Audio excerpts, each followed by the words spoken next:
ವೀಕ್ಷಕರೇ ನಮಸ್ಕಾರ. ಅನ್ನದಾತ ಕನ್ನಡ ಸುದ್ದಿವಾಹಿನಿಗೆ ಸ್ವಾಗತ. ಸನ್ಮಾನ್ಯ ಉಪಾಧ್ಯಕ್ಷರು ನಗರಸಭೆ ಜಮಖಂಡಿ ಇವರನ್ನು ಕೂಡ ಈ ಸಭೆ ಸ್ವಾಗತವನ್ನು ಕೋರ್ತಾರೆ. ನಮ್ಮ ಶ್ರೀ ಶಾಂತವೀರ ಪೊಲೀಸ್ ಉಪಾಧ್ಯಕ್ಷರು ಜಮಖಂಡಿ ಇವರನ್ನು ಕೂಡ ಈ ಸಭೆಗೆ ಸ್ವಾಗತವನ್ನು ಕೋರ್ತೇನೆ. ಮತ್ತೋರ್ವರು Rajeev Molla sir special DC upper Krishna project ಈ ಒಂದು ಕಾರ್ಯಕ್ರಮಕ್ಕೆ ಇವರನ್ನು ಕೂಡ ಸ್ವಾಗತವನ್ನು.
ಪೊಲೀಸ್ ತಂಡದ ನಂತರ ಗೃಹರಕ್ಷಕ ದಳದ ತಂಡ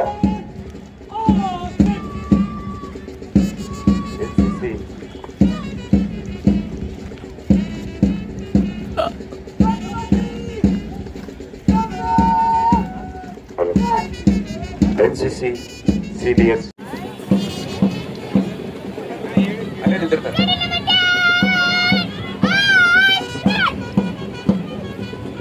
ಜಿಜಿ ಪ್ರೌಢಶಾಲೆಯ ನಂತರ ಬಿಬಿ ಪ್ರೌಢಶಾಲೆ ಶ್ವೇತಾ ನಾಲ್ವಾಡಿ ಅವರ ತಂಡ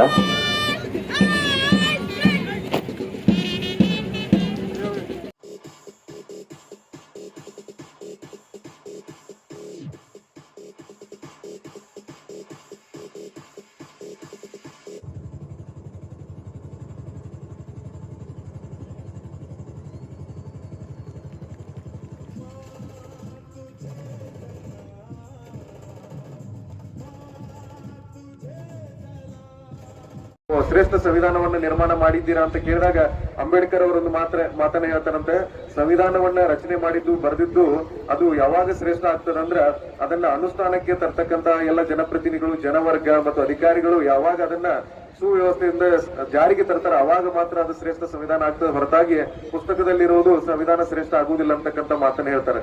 ಅಂತಹ ಒಂದು ಜವಾಬ್ದಾರಿ ಕಳಕಳಿಯನ್ನ ಡಾಕ್ಟರ್ BR ಅಂಬೇಡ್ಕರ್ ಅವರು ಅಂದೇ ನಮಗೆ ಆ ಒಂದು ಎಚ್ಚರಿಕೆಯನ್ನು ನೀಡಿದರು. ಅಂಬೇಡ್ಕರ್ ಅವರು ಹೇಳ್ತಾರೆ, ಎಲ್ಲಿಯ ತನಕ ನಾವು ಸಾಮಾಜಿಕ ಸ್ವಾತಂತ್ರ್ಯವನ್ನ ಸಾಧಿಸಲಿಕ್ಕೆ ಸಾಧ್ಯವಿಲ್ಲವೋ ಅಲ್ಲಿಯ ತನಕ ನಾವು ಕಾನೂನನ್ನ ಎಷ್ಟೇ ಒದಗಿಸಿದ್ರು ಕೂಡ ಕಾನೂನಿನ ಸ್ವಾತಂತ್ರ್ಯ ನೀಡಿದ್ರು ಕೂಡ ಅದಕ್ಕೆ ಪ್ರಯೋಜನ ಇಲ್ಲ ಅಂತಕ್ಕಂಥ ಮಾತನ್ನ ಹೇಳಿದ್ದಾರೆ. ಹಾಗಾಗಿ ಆ ಶ್ರೇಷ್ಠ ಸಂವಿಧಾನದ ಕೊಡುಗೆಯನ್ನ ನಾವೆಲ್ಲರೂ ಇವತ್ತು ನಿಷ್ಠೆಯಿಂದ ಅಳವಡಿಸಿಕೊಂಡು ಅದನ್ನ ಜಾರಿಗೆ ತಂದಾಗ ಮಾತ್ರ ಆ ಆಶೋತ್ತರಗಳು ಇವತ್ತು ಈಡೇರಲಿಕ್ಕೆ ಸಾಧ್ಯ ಅಂತ ನಾನು ಹೇಳಲಿಕ್ಕೆ ಇಷ್ಟಪಡ್ತಾ ಇದ್ದೀನಿ.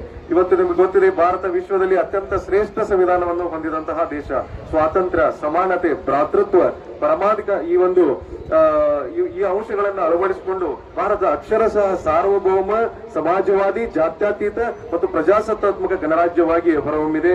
ಹಾಗಾಗಿ ಇದನ್ನ ನಾವು ಯಾವಾಗಲೂ ಶ್ರೇಷ್ಠ ಸಂವಿಧಾನವನ್ನ ಅಂತ ಕರಿತಾ ಇದ್ದೀವಿ. ಸಂವಿಧಾನದ ಬಗ್ಗೆ ಹೇಳಬೇಕಾದ್ರೆ ಅದೊಂದು 22 ಭಾಗಗಳು, 395 ವಿಧಿಗಳು, 12 ಅನುಸೂಚಿಗಳನ್ನು ಒಳಗೊಂಡಿದೆ. ಮುಖ್ಯವಾಗಿ ಅದರಲ್ಲಿ ಮೂಲಭೂತ ಕರ್ತವ್ಯಗಳಿವೆ, ಮೂಲಭೂತ ಹಕ್ಕುಗಳಿವೆ, ಕಾರ್ಯಾಂಗ, ನ್ಯಾಯಾಂಗ, ಶಾಸಕಾಂಗ, ಸರ್ವೋಚ್ಚ ನ್ಯಾಯಾಲಯ, ಸಾರ್ವತ್ರಿಕ ಮತದಾನ ಪದ್ಧತಿ, ರಾಷ್ಟ್ರ ಧ್ವಜ, ರಾಷ್ಟ್ರಗೀತೆ, ಪಂಚಾಯತ್ ರಾಜ್ ವ್ಯವಸ್ಥೆ, ಹೀಗೆ ಅಂದ್ರೆ ಒಂದು ದೇಶವನ್ನ ಮುನ್ನಡೆಸಬೇಕಾದ್ರೆ ಹೇಗೆ ಭಾಗವಹಿಸ್ತಿಲ್ಲ. ಆದ್ರೆ ಈ ದೇಶಕ್ಕೆ ಒಂದು ಸಂವಿಧಾನವನ್ನ ಕೊಡುವಂತ ಒಂದು ಬೃಹತ್ ಜವಾಬ್ದಾರಿ ಯಾರಾದ್ರೂ ಅದನ್ನ ಹೊತ್ತು ಅದನ್ನ ಸರಿಯಾಗಿ ನಿಭಾಯಿಸಿದ್ರೆ ಅದು ಡಾಕ್ಟರ್ ಬಾಬಾ ಸಾಹೇಬ್ ಅಂಬೇಡ್ಕರ್ ಅವರು ಅಂತಕ್ಕಂಥ ಮಾತನ್ನ ಬಹಳ ಹೆಮ್ಮೆಯಿಂದ ನಾನು ಈ ಸಂದರ್ಭದಲ್ಲಿ ಹೇಳಲಿಕ್ಕೆ ಬಯಸ್ತೇನೆ. ಇವತ್ತು ನಾವೆಲ್ಲರೂ ಕೂಡ ಆ ಸಂವಿಧಾನದ ಅಡಿಯಲ್ಲಿ ಹಲವಾರು ಕೆಲಸ ಕಾರ್ಯಗಳನ್ನು ಮಾಡ್ತಾ ಬಂದಿದ್ದೀವಿ. ಸಂವಿಧಾನ ಜಾರಿಗೆ ಬಂದು ಇವತ್ತು 73 ವರ್ಷಗಳನ್ನು ಪೂರ್ಣಗೊಳಿಸಿದ್ರು ಕೂಡ ದೇಶದಲ್ಲಿ ಇನ್ನೂ ಕೂಡ ಅಸ್ಪೃಶ್ಯತೆ ಜನಾಂಗದವರ ಮೇಲೆ ಆಗ್ತಕ್ಕಂಥ ಅತ್ಯಾಚಾರಗಳು, ದೌರ್ಜನ್ಯಗಳು ಇವತ್ತು ಕೂಡ ಕಡಿಮೆ ಆಗಿಲ್ಲ. ಇವತ್ತು ನಿಜವಾಗ್ಲೂ ಹೇಳ್ಬೇಕಂತಂದ್ರೆ 12ನೇ ಶತಮಾನದಲ್ಲಿ ಬಸವಣ್ಣನವರು ಒಂದು ಮಾತು ಹೇಳಿದ್ರು, ಇವನಾರವ ಇವನಾರವ ಇವನಾರವ ಎಂದೆನಿಸರಯ್ಯ, ಇವ ನಮ್ಮವ ಮನೆಯ ಮಗನೆಂದೆನಿಸರಯ್ಯ ಅಂತ ಹೇಳಿ ಬಸವಣ್ಣನವರು ಏನು 12ನೇ ಶತಮಾನದಲ್ಲಿ ವಚನದ ಮೂಲಕ ಸಮಾಜದಲ್ಲಿ ಒಂದು ಸಮಾನತೆಯನ್ನ ತರಬೇಕು ಅಂತ ಹೇಳಿ ಏನೋ ಒಂದು ಪ್ರಯತ್ನವನ್ನು ಮಾಡಿದ್ರು. ಆ ಒಂದು ಮೂಲ ಆಶಯವನ್ನು ಕೂಡ ಈ ಸಂವಿಧಾನದಲ್ಲಿ ಅಳವಡಿಸಿಕೊಂಡಿದ್ದು ಕೂಡ ಬಹಳ ವಿಶೇಷ ಅಂತಕ್ಕಂಥ ಮಾತನ್ನ ನಾನು ಈ ಸಂದರ್ಭದಲ್ಲಿ ಹೇಳಿಕ್ ಬಯಸ್ತೇನೆ. ಇವತ್ತು ಭಾರತ ದೇಶ ವಿವಿಧತೆಯಲ್ಲಿ ಏಕತೆಯನ್ನು ಸಾರ್ತಕ್ಕಂಥ ದೇಶ. ಇಡೀ ವಿಶ್ವದಲ್ಲಿ ಯಾವ್ದಾದ್ರು ದೇಶ ಆಗಿದ್ರೆ ಅದು ನಮ್ಮ ಹೆಮ್ಮೆಯ ಭಾರತ ದೇಶ ಅಂತ ನಾನು ಬಹಳ ಸಂತೋಷದಿಂದ ಈ ಸಂದರ್ಭದಲ್ಲಿ ಹೇಳಿಕ್ ಬಯಸ್ತೇನೆ. ಸೊ ಹೀಗಾಗಿ ನಾವೆಲ್ಲರೂ ಕೂಡ ಇವತ್ತು ಗಣರಾಜ್ಯೋತ್ಸವದ ಸಂದರ್ಭದಲ್ಲಿ ಸಂವಿಧಾನದ ರಚನೆಯನ್ನು ಮಾಡಿರ್ತಕ್ಕಂಥ ಬಾಬಾ ಸಾಹೇಬ್ ಅಂಬೇಡ್ಕರ್ ಅವರನ್ನ ನಾವೆಲ್ಲರೂ ಕೂಡ ನೆನಪಿಸ್ಕೊಳ್ಬೇಕಾಗಿರ್ತಕ್ಕಂಥ ಆದ್ಯ ಕರ್ತವ್ಯ. ಸಂವಿಧಾನದ ಮೂಲ ಆಶಯಗಳನ್ನ ನಾವೆಲ್ಲರೂ ಕೂಡ ಎತ್ತಿ ಹಿಡಿಯುವಂತ ಕೆಲಸವನ್ನ ನಾವೆಲ್ಲರೂ ಕೂಡ ಪ್ರಾಮಾಣಿಕವಾಗಿ ಮಾಡಬೇಕಾಗಿರ್ತಕ್ಕಂಥದ್ದು ಕೂಡ ನಮ್ಮ ಆದ್ಯ ಕರ್ತವ್ಯ ಅಂತಕ್ಕಂಥ ಮಾತನ್ನ ಈ ಸಂದರ್ಭದಲ್ಲಿ ಹೇಳಲಿಕ್ಕೆ ಬಯಸ್ತೀನಿ. ರಾಷ್ಟ್ರ ಭಾರತದ ಹೆಮ್ಮೆಯ ರಾಷ್ಟ್ರವಾಗಿದೆ.